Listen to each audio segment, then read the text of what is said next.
त्वमेव माता च पिता त्वमेव, त्वमेव बन्धु च सखा त्वमेव, त्वमेव विद्या द्रविणं त्वमेव, त्वमेव सर्वं मम देव देव, त्वमेव सर्वं मम देव देव, त्वमेव सर्वं मम देव देव।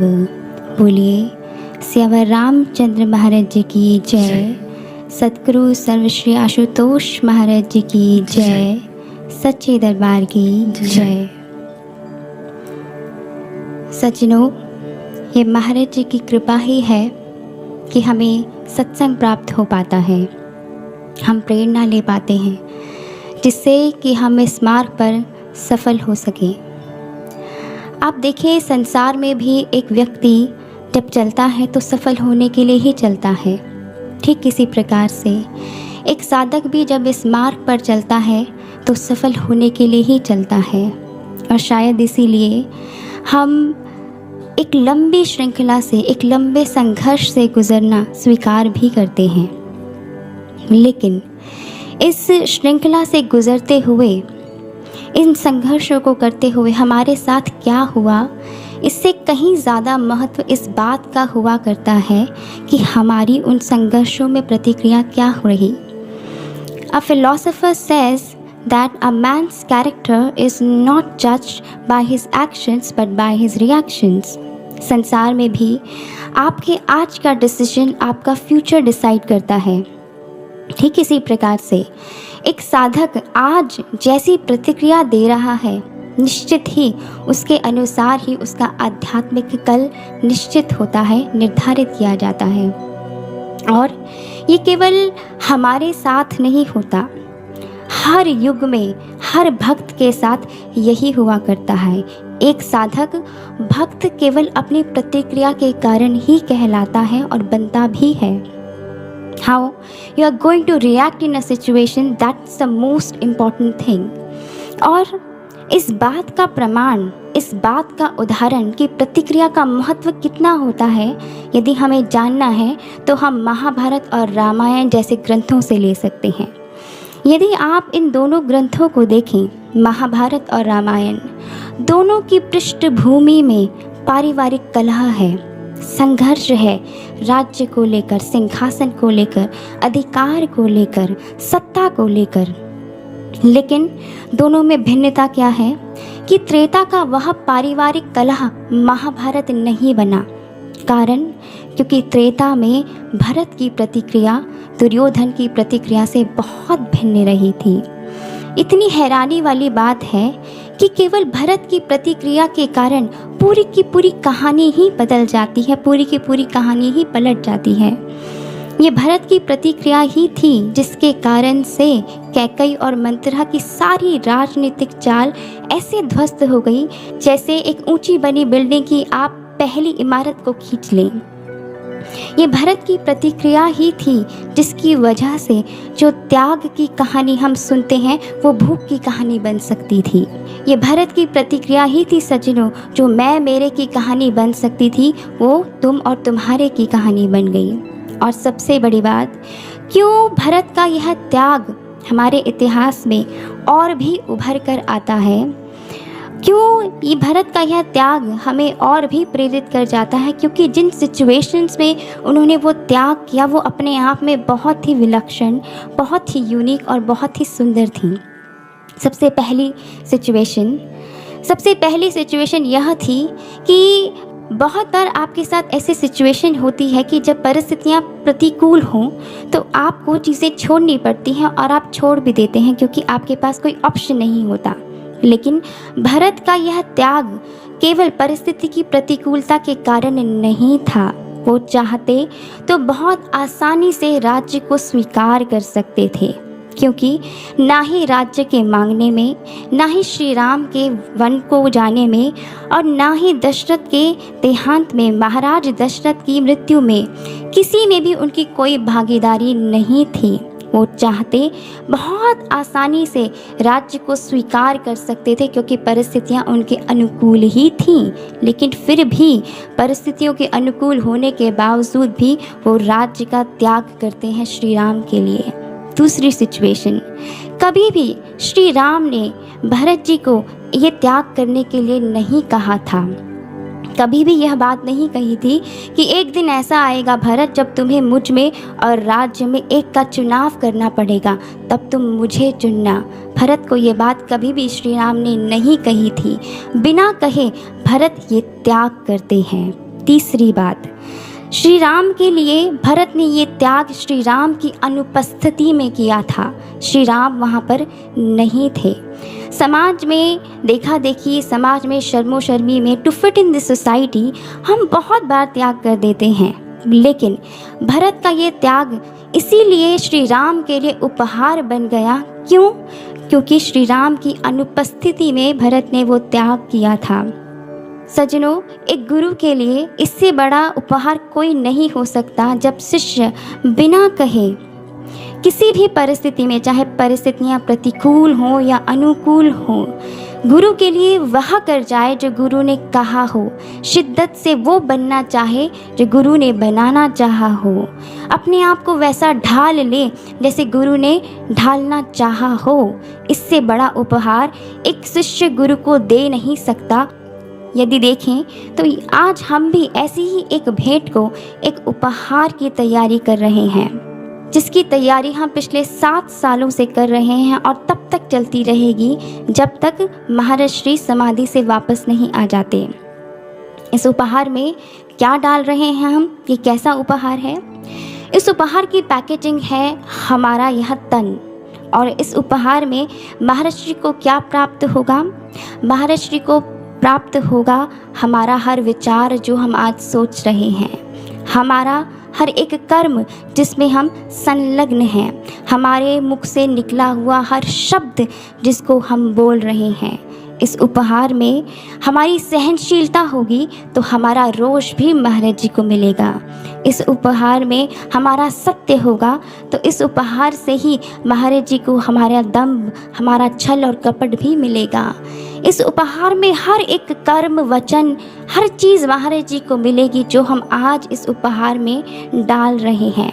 आप बाहर किसी को गिफ्ट देते हैं, उपहार देते हैं तो झट से मार्केट से खरीद के लाते हैं और उसको दे देते हैं, लेकिन गुरु को देने वाली ये भेंट बहुत भिन्न होगी, क्योंकि सालों की जमा पूंजी इसमें समाहित है, इसमें समाहित होगी। सज्जनों, आज हमारी सिचुएशन मोर और लेस वैसी ही है जैसे आपने बहुत बार अपने स्कूल में एक्सपीरियंस की होगी। बहुत बार टीचर पढ़ाते पढ़ाते एकदम से क्लास से बाहर निकल जाते हैं इतनी देर में कि बच्चे ये समझ आएँ कि टीचर कहाँ जा रहे हैं, कितनी देर में वापस आएंगे और किस कार्य से जा रहे हैं। इतनी ही देर में टीचर आंखों से ओझल हो जाते हैं केवल ये कहते हुए कि I will be back in a moment, मैं अभी वापस आया। ठीक ऐसी ही स्थिति हमारे साथ भी हुई। महाराज जी भी हमें बहुत सी शिक्षाएं दे रहे थे, इस मार्ग पे चलने की, इस मार्ग पे कैसे आगे बढ़ना है। ये सारी शिक्षाएं महाराज जी हमें समझा रहे थे, हमें बता रहे थे, लेकिन अचानक से महाराज जी समाधि में चले जाते हैं। हमें भी नहीं पता कि महाराज जी क्यों गए और महाराज जी कब आएंगे। ठीक टीचर की ही तरह महाराज जी भी सुनिश्चित करके गए अनुभवों के माध्यम से, डायरेक्ट वाक्यों के माध्यम से कि मैं वापस आऊँगा, आई विल रिटर्न फ्रॉम समाधि। ऐसे में जब ऐसी सिचुएशन होती है क्लास में तो क्या होता है कि हर एक बच्चा शुरू में तो बड़ी शांति से बैठा रहता है, थोड़ी देर तो बैठता है, लेकिन धीरे धीरे जितना जितना समय आगे बढ़ता है वो अपने रियल बिहेवियर पर उतर आता है, जो उसकी वास्तविकता है उस पर उतर आता है। ठीक इसी प्रकार से जब महाराज जी समाधि में गए तो हमारे अंदर की ठगी छिपी प्रवृत्तियाँ, गुण अवगुण सब कुछ प्रकट होने लगे। हम उनके अनुसार ही व्यवहार करने लगे। ऐसे में उत्तम व्यवहार क्या है, हमें क्या करना चाहिए, एक शिष्य का व्यवहार कैसा होना चाहिए, आइए इसको समझते हैं। और इसको समझने के लिए हम इस उदाहरण की और गहराई में जाएंगे। इस गहराई में जाते हुए हम कुछ प्रतीकों का प्रयोग करेंगे, जिसमें टीचर का अर्थ है गुरु, जिसमें स्टूडेंट का अर्थ है साधक, जिसमें परिधि अर्थात क्लास का अर्थ है परिधि, जो गुरु ने आपके लिए डिसाइड की है, जो गुरु ने आपके लिए निर्धारित की है। परिधि आज्ञा की, परिधि नियम की, परिधि संस्थान की। अब क्या होता है कि जैसे ही टीचर क्लास से बाहर जाता है, हर एक बच्चा अपने अपने अनुसार व्यवहार करता है। उन स्टूडेंट्स का क्या बिहेवियर रहता है, कैसी प्रतिक्रियाएं होती हैं, उसके आधार पे हम 3 ग्रेड्स बनाते हैं, ग्रेड सी, ग्रेड बी और ग्रेड ए। सबसे पहले बात करते हैं ग्रेड सी स्टूडेंट्स की। ग्रेड सी स्टूडेंट्स वह स्टूडेंट्स होते हैं जो टीचर के बाहर जाते ही जिनका ध्यान भी क्लास से बाहर चला जाता है, क्योंकि जहाँ मन है वहाँ गति होती है। तो उनका ध्यान, उनका मन क्लास में होने वाली गतिविधियों से कहीं ज़्यादा क्लास से बाहर होने वाली गतिविधियों में हुआ करता है। जैसे गति वैसा मन, और जहाँ पे मन जाता है वहीं की चीज़ें अच्छी भी लगने लग जाती हैं। तो क्या होता है, धीरे धीरे इनके मन में असहजता पैदा हो जाती है। जो क्लास में लगाए गए नियम हैं उसमें बंध नहीं पाते। क्लास में लगाए गए नियम माने कि आपको जो पोजीशन दी गई है, जो सीट अलॉट है, आप उसमें बैठे रहिए। आपको जो काम दिया गया है आप उसको करते रहिए। क्लास में जो शांति बनी हुई है आप उसमें योगदान दीजिए। ये सारे नियम जब लगाए जाते हैं, लेकिन साथ ही साथ जब धैर्य कम होने लगता है तो इन नियमों से अपना सामंजस्य बिठा नहीं पाते हैं, और जैसे ही धैर्य टूटता है वैसे ही वह क्लास से बाहर चले जाते हैं।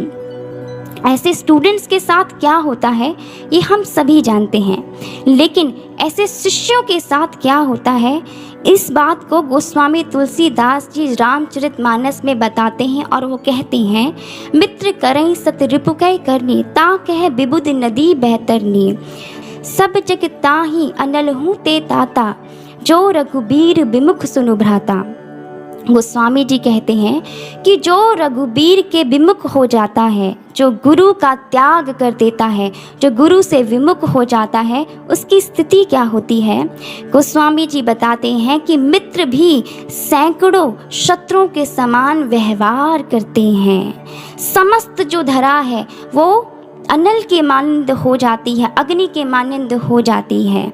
आपकी माता आपके लिए मृत्यु समान हो जाती है, आपके पिता यमराज के समान हो जाते हैं। गंगा जैसी पवित्र नदी भी वैतरणी के समान व्यवहार करने लगती है। सज्जनों, इस मार्ग पर चलते हुए बहुत सारे संघर्ष को एक शिष्य सहता है, बहुत से नियमों में बंधना उसे पड़ता ही है, क्योंकि ये मार्ग बंधने का है, ये मार्ग बदलने का है, ये मार्ग तलवार की धार है, तो चुभन तो होगी ही। लेकिन यहाँ पर सोचने वाली बात ये है कि कहीं इस चुभन को सहते सहते कभी हमारे मन में भी ये विचार तो नहीं आ जाता कि गुरु के मार्ग पर इतने समय से चलते हो रहे हैं, लेकिन मिला क्या। गुरु के नियमों में इतने समय से बंधे तो हुए हैं, लेकिन हुआ क्या। क्या हमारे मन में भी ऐसे विचार तो नहीं आते कि शायद जो गुरु की परिधि से बाहर हैं वो ज़्यादा सुखी हैं, हम कम सुखी हैं। यदि ऐसे विचार आ रहे हैं तो कहीं हम ऐसी नदी में तो परिवर्तित नहीं हो रहे, वो नदी जो ऊपर तक राग और द्वेष से भरी हुई है, लबालब भरी हुई है, और परिस्थिति का एक झटका लगा और वो नदी जैसे अपने सारे बांधों को तोड़कर बह जाती है, वैसे ही कहीं हम भी गुरु की उस परिधि से बाहर तो नहीं निकल जाएंगे। यदि ऐसे कोई भी विचार हम संजोए हुए हैं तो हमें चिंतन करना चाहिए, क्योंकि ये चिंतन का विषय है। दूसरी कैटेगरी, इसी एग्जाम्पल को अगर हम आगे बढ़ाते हैं तो दूसरी कैटेगरी उन स्टूडेंट्स की हुआ करती है जो क्लास के अंदर बैठे हुए होते हैं। वो बैठे तो अंदर हैं, लेकिन उनके व्यवहार समान नहीं हैं, अलग अलग व्यवहार हैं, इसलिए उनके कर्म भी अलग अलग हैं। आइए समझते हैं कि इन स्टूडेंट्स की साइकोलॉजी कैसी और मानसिकता कैसी होती है। कुछ स्टूडेंट्स ऐसे होते हैं इस ग्रेड बी कैटेगरी के, जो टीचर के जाते ही उपद्रव शैतानी करना शुरू कर देते हैं, और केवल खुद ही शैतानी नहीं करते बल्कि औरों को भी उसमें इन्वॉल्व करने की कोशिश करते हैं जिससे शांति भंग हो। ऐसे ही मानसिकता के कुछ शिष्य भी हुआ करते हैं जो गुरु की अनुपस्थिति में ऐसे प्रश्नों को, ऐसे कार्यों को, ऐसी बातों को करते हैं जिससे मतभेद, मनभेद दोनों ही उपजते हैं।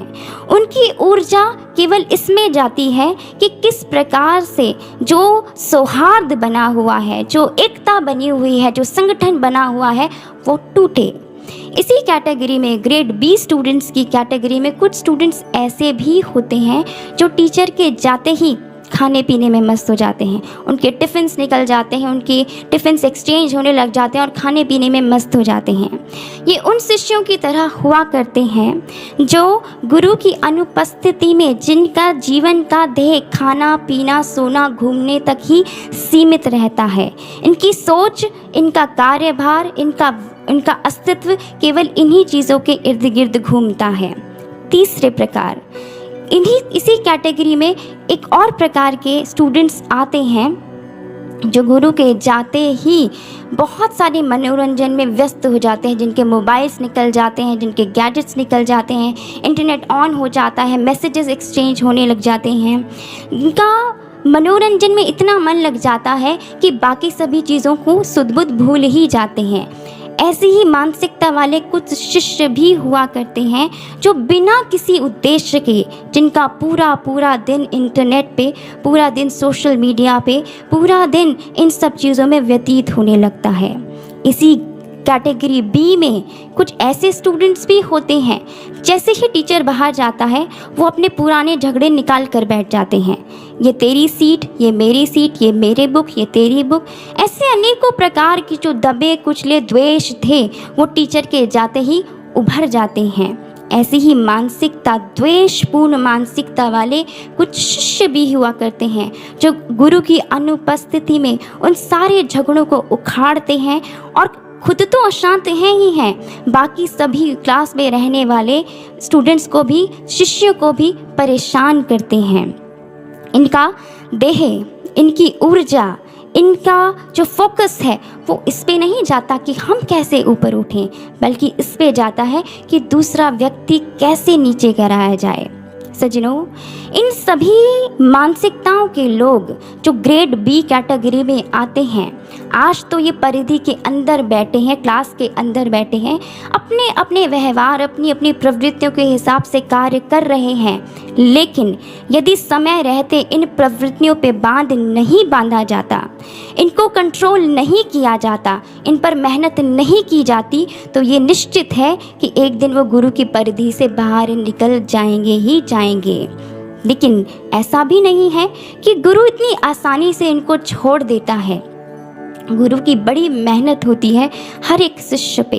वो बार बार मेहनत, वो बार बार चेताता है इन शिष्यों को, ऐसी परिस्थितियां बनाता है जहां पर उनकी ये कमियां उभर कर आती हैं उनके सामने। यदि वो ध्यान दें तो वो इन चीज़ों पर काम कर सकते हैं।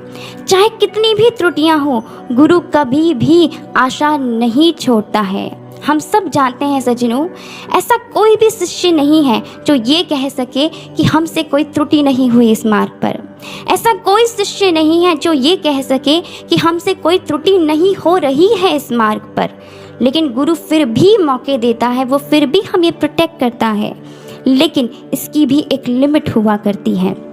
गुरु भी आपको तभी तक मदद कर सकता है जब तक आप स्वयं ये बात स्वीकार तो करें कि मुझ में कोई कमी है। जो प्रयासरत है वही शिष्य है, जो करता रहता है, जो मेहनत करता है, जो स्वयं का आंकलन करता है, वही शिष्य है। इसीलिए कहा God helps those who help themselves. जो खुद की मदद करना जानते हैं, गुरु भी उनकी ही मदद कर सकता है। लेकिन बहुत बार ऐसा होता है कि एक शिष्य केवल शिष्य भर दिखना चाहता है, वो इसी में खुश है और इसी की आड़ में उसके अंदर कोई प्रयास नहीं होता, खुद को बदलने का कोई मंशा नहीं होती, कोई दुख नहीं होता कि मैं ऐसा क्यों हूँ और मैं वैसा क्यों नहीं हूँ जैसा गुरु बनाना चाहता है। उनके अंदर ना ही कोई ग्लानि होती है, उनके अंदर ना ही कोई असहजता होती है, ना ही चिंतन होता है और ना ही किसी प्रकार की चिंता होती है। जीवन में बस एक शिष्य बने रहना ही उनके जीवन का उद्देश्य होता है। सज्जनों, गुरु भी ऐसे शिष्यों की बहुत लंबे समय तक मदद नहीं कर पाता है। इसीलिए यदि हमारे जीवन में ऐसा कोई विचार है, यदि हम भी बाहर से केवल शांत दिखते हैं लेकिन हमारे मन में विषयों का चिंतन है, क्योंकि कृष्ण भगवान कहते हैं, वो कहते हैं कर्मेन्द्रियाणि संयम्य या आस्ते मनसः स्मरन् इंद्रियार्थानि विमूढ़ात्मा मिथ्याचारः स उच्यते, कि जो शिष्य, जो साधक केवल इंद्रियों का दमन कर कर विषयों का चिंतन मन से हमेशा करता रहता है, वो मिथ्याचारी है, मूढ़ है, झूठा है, दम्भी है। यदि ऐसी मानसिकता, ऐसी प्रवृत्ति हमारी है कि हम बाहर से ठीक दिखते हैं, बाहर से शिष्य दिख रहे हैं, लेकिन मन ही मन खूब विषयों का चिंतन है, निर्बाध गति से बहते चले जा रहे हैं, तो हमें सोचना पड़ेगा कि गुरु भी हमारी बहुत समय तक मदद नहीं कर सकते हैं। यदि हमारे अंदर भी ऐसा कोई विचार चलता है, ऐसी कोई बातें हम करते हैं जिससे संगठन बने नहीं बल्कि संगठन बिखरे, तो हमें सोचना चाहिए, क्योंकि ये गंभीरता का विषय है, ये चिंतन का विषय है। आइए चलते हैं तीसरी कैटेगरी के स्टूडेंट्स की तरफ। तीसरी कैटेगरी के स्टूडेंट्स वो होते हैं जो टीचर के जाते ही स्वयं मोर्चा संभाल लेते हैं और तब तक अपने मोर्चे को संभाल कर रखते हैं, तब तक शांति बनाए रखते हैं जब तक टीचर वापस नहीं आ जाता। ऐसे ही कुछ शिष्य भी हुआ करते हैं जो गुरु के कहे बिना ही अपने मोर्चे को संभाल लेते हैं, जो गुरु के बिना किसी आज्ञा के ही अपनी रिस्पॉन्सिबिलिटी समझ के, अपने दायित्व को समझ के सबके विश्वास को, सबके संगठन को बनाकर चलना चाहते हैं और चलते चले जाते हैं। ऐसे में उनका केवल एक ही ध्येय होता है कि जब तक गुरु वापस आए तब तक गुरु को ये संगठन ऐसे का ऐसा ही मिले। ऐसे बहुत सारे उदाहरण हमें इतिहास में मिलते हैं। द्रौपदी, आनंद, स्वामी ब्रह्मानंद जी, सुमित्रा, उर्मिला, काकभूषुंडी जी, ऐसे बहुत सारे उदाहरण हैं। आइए हम महाभारत से एक बहुत ही सुंदर उदाहरण उठाते हैं। कहते हैं महाभारत का युद्ध जब प्रारंभ नहीं हुआ था तब दोनों ही ओर के लोग अर्थात कौरव और पांडव बहुत सी सेना एकत्रित करने में लगे हुए थे। इसी के चलते जब अर्जुन श्री कृष्ण के पास सहयोग मांगने के लिए जाते हैं, ऐसे में श्री कृष्ण अर्जुन के सामने दो ऑप्शंस, दो विकल्प रखते हैं। एक कृष्ण जो निहत्ते हैं, जो युद्ध नहीं करेंगे, और दूसरे उनकी नारायणी सेना। अर्जुन बिना सोचे जब कृष्ण को गुरु रूप में स्वीकार करते हैं, उनका चयन करते हैं, तो पूरे समाज में राजनीतिक दृष्टि से इस निर्णय की बहुत प्रकार से निंदा की जाती है, भर्त्सना की जाती है।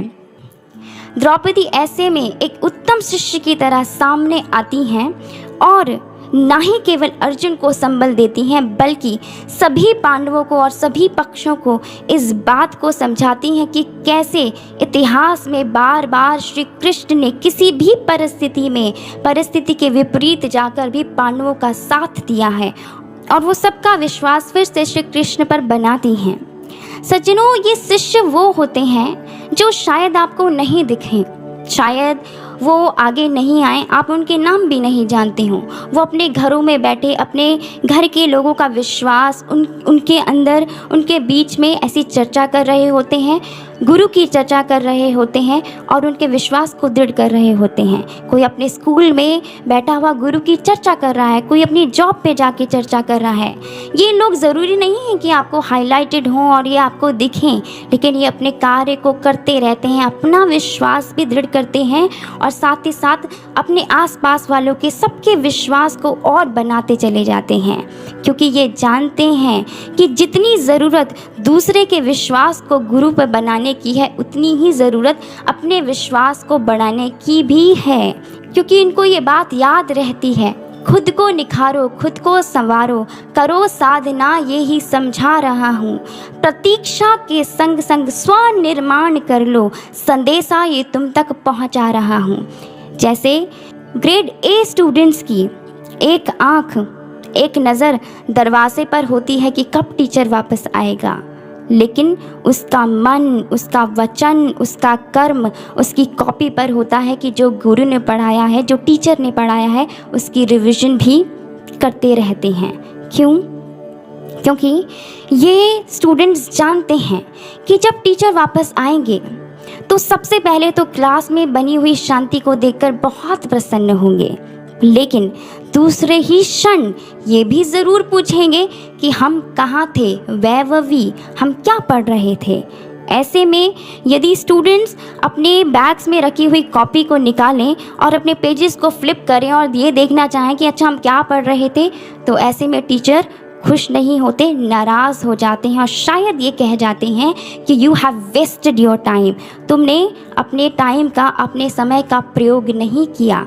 ठीक इसी प्रकार से ये उत्तम शिष्य दूसरों का विश्वास बनाने के साथ साथ स्वयं की भी तैयारी करते रहते हैं, क्योंकि ये जानते हैं कि जब गुरु वापस आएंगे सबसे पहले तो वो देखकर खुश हो जाएंगे कि जैसे मेरे शिष्य थे, जैसे मैं छोड़कर गया था, सब वैसे ही हैं। लेकिन दूसरे ही पल गुरु ये भी ज़रूर पूछेंगे कि तुमने सेवा तो की, लेकिन क्या तुम भीतर से जुड़े?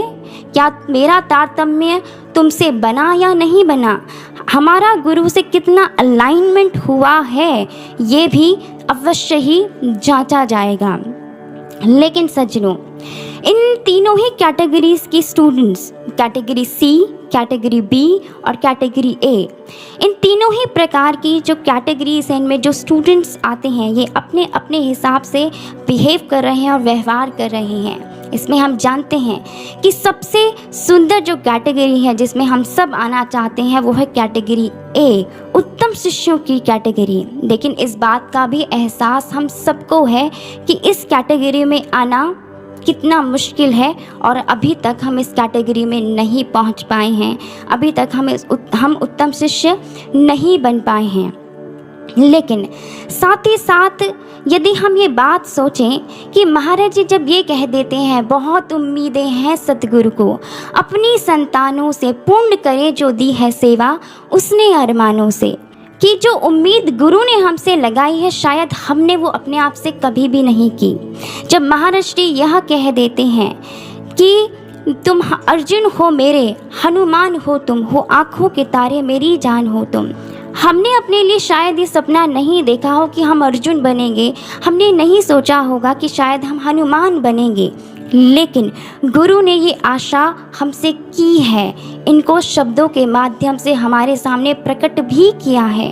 तो क्यों ना हम एक बार ईमानदार प्रयास तो कर देखें, क्यों ना हम एक बार अपने इन विकारों से, अपनी इन आदतों से, अपनी इन प्रवृत्तियों से ऊपर उठने की कोशिश तो करें, क्यों ना हम वो कर जाएं जो शायद हमसे गुरु चाहते हैं। और सज्जनों, जो गुरु ने कार्य निर्धारित किए हैं, यदि हम आगे आकर उसको नहीं करेंगे तो ये भी निश्चित है कि कोई और उसको करेगा। कभी भी कार्य गुरु का अधूरा नहीं रहता है। हम इतिहास में झांक कर देखें, क्या आपको ऐसा लगता है कि अगर लक्ष्मण श्री राम के साथ में यदि वनवास जाने के लिए तैयार नहीं होते तो क्या श्री राम का कभी वनवास पूरा ही नहीं होता? नहीं, बिल्कुल होता। आपको क्या लगता है कि 18 दिन बाद जो महाभारत का युद्ध हुआ, अगर अर्जुन अपने मोह से बाहर आकर लड़ना स्वीकार नहीं करते तो क्या 18 दिन बाद अधर्म जीत जाता? नहीं। अगर भरत ये कहते कि मैं राज्य नहीं स्वीकार करूँगा, आपका ही राज्य है, तो क्या ऐसा होता कि राम राज्य की धुरी अयोध्या नहीं बनती? बिल्कुल नहीं, फिर भी बनती। हनुमान कह देते कि मैं इतना लंबा समुद्र लांघना नहीं जानता, मैंने कभी नहीं किया है, तो क्या माता सीता जीवन पर्यंत लंका में ही रहती? नहीं। विवेकानंद कह देते कि मैं अपने जीवन में केवल खुद पर फोकस करना चाहता हूँ, साधना में रत होना चाहता हूँ, मैं कार्य नहीं करना चाहता, तो क्या हमें लगता है कि विश्व में आज यूथ आइकन भारत से नहीं होता? बिल्कुल होता। क्या अगर तुलसीदास जी अपने मोह से बाहर नहीं आते तो क्या रामचरितमानस लिखी नहीं जाती? बिल्कुल लिखी जाती।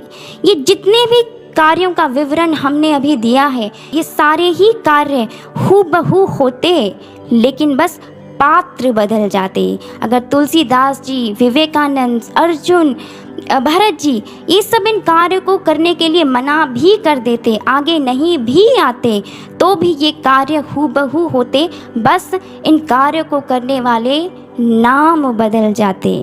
ठीक इसी प्रकार से आज भी और हमेशा हर काल में गुरु कभी भी कार्य के लिए शिष्य पे निर्भर नहीं होता है। वो कार्य निर्धारित कर कर आता है और वो बस पात्र ढूंढता है। एक नहीं सामने आएगा तो वो दूसरे पात्र को देगा और वह पात्र उस कार्य को पूर्ण करता है। लेकिन जब हमें सेवा दी जाती है, जब हमें परिस्थितियों से गुजारा जाता है, तो गुरु की जो इंटेंशन होती है, गुरु की जो मंशा होती है, वो काम कराने की नहीं होती, वो आपके विश्वास को दृढ़ करने की होती है।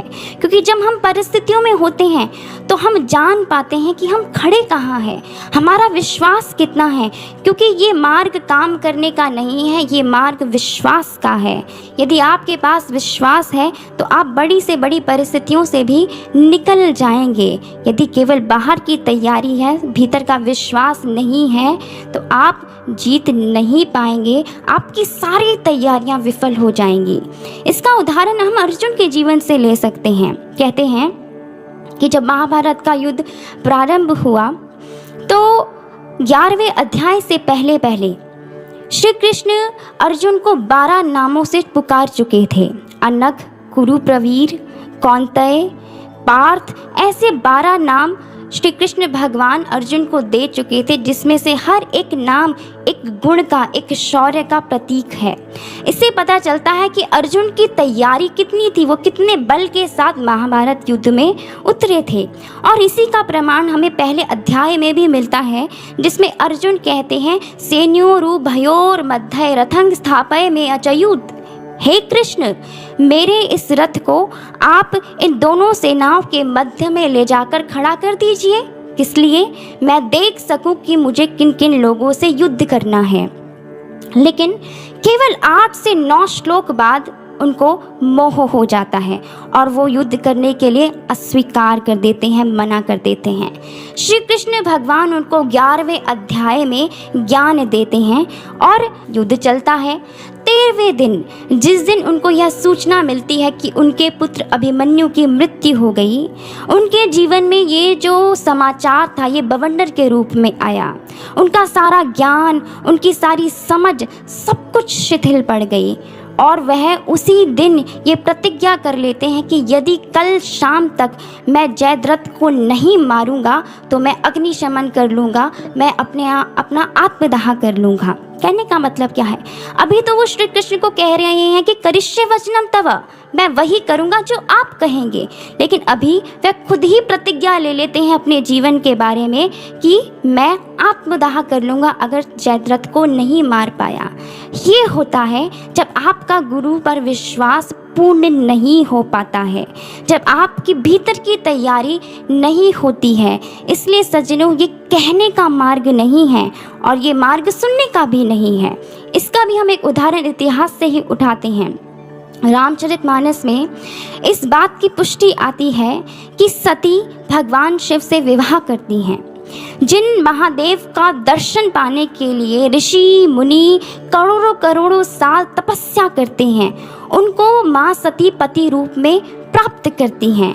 जिनका चलना, बैठना, बातें करना, हर चीज़ वो भगवान शिव के साथ कर रही हैं। ऐसे ही जब वह श्री राम कथा को सुनने के लिए महर्षि अगस्त्य के आश्रम में जाती हैं तो भगवान शिव उनके साथ हैं। वो पूरी राम कथा को सुनती हैं, पूरी लीलाओं को सुनती हैं। लेकिन जैसे ही आश्रम से बाहर आती हैं तो जिस कथा को सुना है उन्होंने, उसी कथा को जब होते हुए देखती हैं, अर्थात भगवान राम को विलाप करते हुए देखती हैं सीता के विरह में, तो समझ नहीं पाती हैं। सुना है लेकिन समझा नहीं है, विश्वास नहीं है। तो जो देखा, उसको देखने के बाद जो पहला विचार उनके मन में आया वो विश्वास का नहीं था, वो संशय का था। और जब संशय का विचार आया तो जीवन में गुरु को भी खोया और जीवन को भी खोया। इसलिए सज्जनों, जीवन में यदि विश्वास है तो आपकी प्रतिक्रिया भिन्न होती है। प्रतिक्रिया भिन्न होती है तो आपका जीवन भी भिन्न होता है। आप सती के ही उदाहरण से समझ सकते हैं।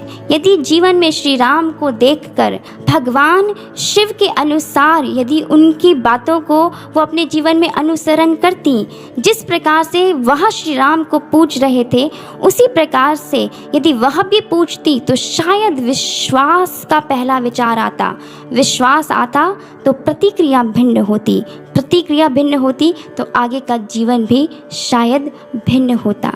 इसीलिए गुरु हमें अलग अलग परिस्थिति में डालते हैं। क्यों? क्योंकि हमारे विश्वास की तैयारी हो।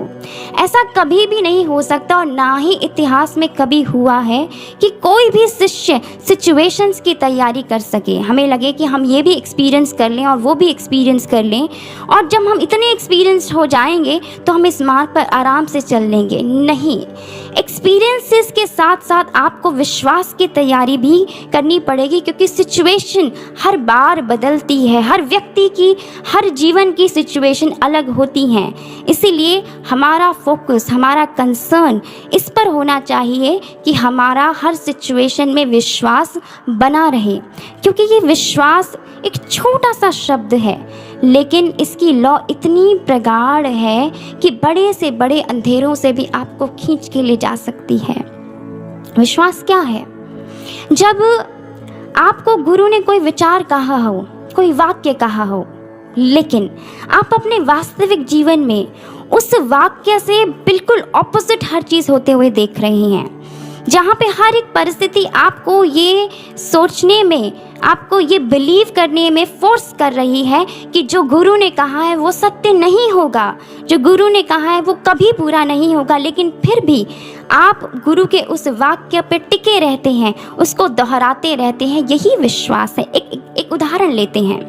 मान लीजिए एक व्यक्ति है जिसको गुरुदेव ने कहा है कि एक दिन ऐसा आएगा जब तुम बड़े बड़े भोज का, बड़े बड़े लंगरों का आयोजन करोगे, तुम्हारे माध्यम से करोड़ों लोगों की भूख शांत होगी।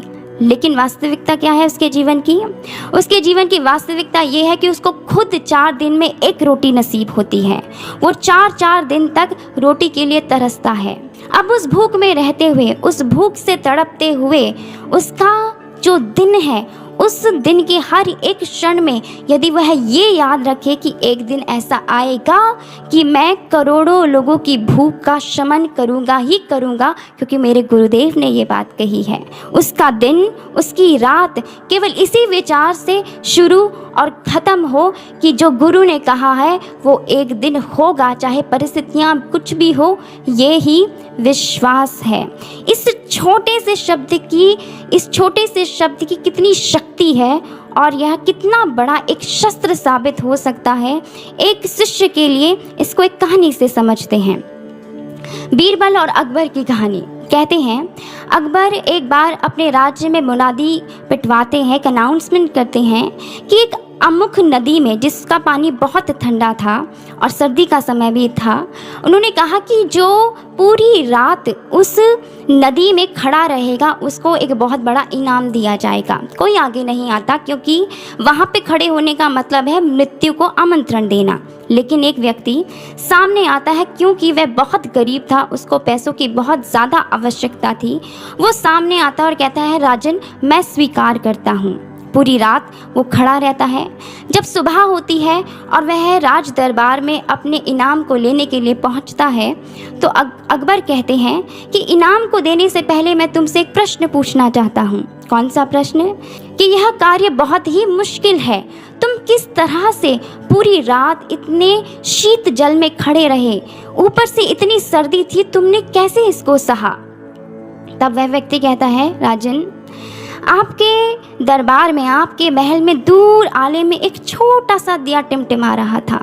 मैंने बस अपनी आँख उस दिए पे रखी, और जब उस दिए पे रखी तो पता नहीं चला कि कैसे पूरी रात बीत गई और मुझे ठंड का एहसास नहीं हुआ, पानी की ठंड का भी नहीं और मौसम की ठंड का भी नहीं। जैसे ही अकबर ये बात सुनते हैं, उनको लगता है कि ये बात तो ठीक नहीं है, और वह कहते हैं कि देखिए, इसका मतलब ये हुआ कि आपको उस दिए से कहीं ना कहीं ऊष्मा प्राप्त हो रही थी। यह बात ठीक नहीं है, इसीलिए आपको मैं कोई भी इनाम नहीं दूंगा। वह बड़ा मायूस हो जाता है। मायूस जब हो जाता है तो वह राज्य से चला जाता है, राज दरबार से चला जाता है। एक दिन उसका मिलन बीरबल से होता है और वो बीरबल को सारी कहानी सुनाते हैं। बीरबल राजा के पास आते हैं और कहते हैं, राजन, मेरा बड़े दिनों से ये मन है कि मैं आपको अपने हाथ से बना हुआ भोजन खिलाऊं, लेकिन आपके पास इतने शाही रसोइये हैं कि कभी मुझे ये मौका ही नहीं मिला। यदि आपकी आज्ञा हो तो कल क्या मैं ऐसा कर सकता हूँ कि सुबह का नाश्ता मैं आपको कराऊं? अकबर बड़े खुश हो जाते हैं, कहते हैं हाँ हाँ बीरबल, क्यों नहीं। और वह उसी समय अपने सभी रसोइयों को यह बात कह देते हैं कि कल हमारे लिए कोई भोजन नहीं बनेगा। सुबह होती है, अकबर अपने सिंहासन पर बैठ जाते हैं, इंतज़ार करते हुए कि भोजन अब आएगा और तब आएगा। भोजन है कि आने का नाम ही नहीं ले रहा। अकबर की जो भूख है वो बढ़ती चली जा रही है और कुछ घंटों बाद अकबर उठकर बीरबल के पास ही चले जाते हैं देखने के लिए कि बीरबल भोजन बना भी रहे हैं या नहीं बना रहे हैं। जब पहुंचते हैं तो क्या देखते हैं कि बीरबल ने ऊपर एक हांडी टांगी हुई है और उसके बहुत नीचे ज़मीन पर एक आग को बिछाया हुआ है, लकड़ियों को लगाया हुआ है जिसमें से आग जल रही है। बीरबल को जब ऐसा करते हुए देखते हैं तो अकबर को बहुत हंसी आती है और वो कहते हैं, बीरबल, ये कैसी बात है, ये कैसी नादानी है? तुम्हें लगता है कि इतनी दूर आग होने पर ये खिचड़ी बन पाएगी? तो बीरबल एक बात कहते हैं, वो कहते हैं, राजन, जब दूर रखे आले के एक दिए से एक व्यक्ति लौ लेकर, ऊष्मा लेकर ठंडे पानी में रात भर खड़ा हो सकता है, यदि उससे उसको ऊष्मा मिल सकती है तो मेरी खिचड़ी तो फिर भी बहुत आग के पास है। मुझे पक्का यकीन है कि ये बन ही जाएगी। अकबर को सारी बात समझ में आ जाती है और वह उस व्यक्ति को बुलाकर उसके इनाम को दे देते हैं। कहानी बड़ी साधारण है और हमने बहुत बार सुनी भी होगी, लेकिन इसमें सीख बहुत गहरी है। सीख क्या है कि जिस प्रकार से वो टिमटिमाता हुआ छोटा सा दिया है, उस व्यक्ति ने अपनी नज़र उस छोटे से दिए पर रखी, उसकी लौ पर रखी, तो उसने सुबह भी देखी, उसने इनाम भी प्राप्त किया। ठीक इसी प्रकार से सज्जनों, यदि हम अपनी दृष्टि गुरु के उस एक कहे हुए वाक्य पर रखते हैं तो हमारे इस रात की सुबह भी होगी, हमें पारितोषिक भी मिलेगा, हमें गुरु की प्रसन्नता भी मिलेगी, हमें गुरु का प्रेम भी अवश्य ही मिलेगा। इसीलिए अंत में बस हम यही कहना चाहते हैं कि विश्वास किया जाता है, विश्वास पाला जाता है, विश्वास को पोषित किया जाता है। आप जितना गुरु के स्वरूप को देखते हैं, आप जितना गुरु की कही हुई बातों को खुद से कहते हैं, दूसरों से नहीं, खुद से कहते हैं, सुबह शाम जितना गुरु की कही हुई बातों को दोहराते हैं, उतना ही संबल आपको मिलता है और उतना ही विश्वास आपका इस मार्ग पर और गुरु पर बनता है। इसीलिए अंत में बस यही प्रार्थना महाराज जी से करना चाहेंगे कि महाराज जी, जिस विश्वास का आधार लेकर बड़े बड़े ऋषि मुनि, बड़े बड़े भक्त आपके इस मार्ग को पूर्ण कर गए, हमारा भी विश्वास ऐसा ही हो। हम भी अपने जीवन में हर एक वो कार्य कर सकें जिससे हमारा विश्वास आपके चरणों में हर दिन के साथ बढ़ता चला जाए। ऐसी ही प्रार्थना करते हुए मैं अपने विचारों को यहीं पर विराम देना चाहूँगी। बोलिए स्यावर रामचंद्र महाराज जी की जय, सच्चे दरबार की जय।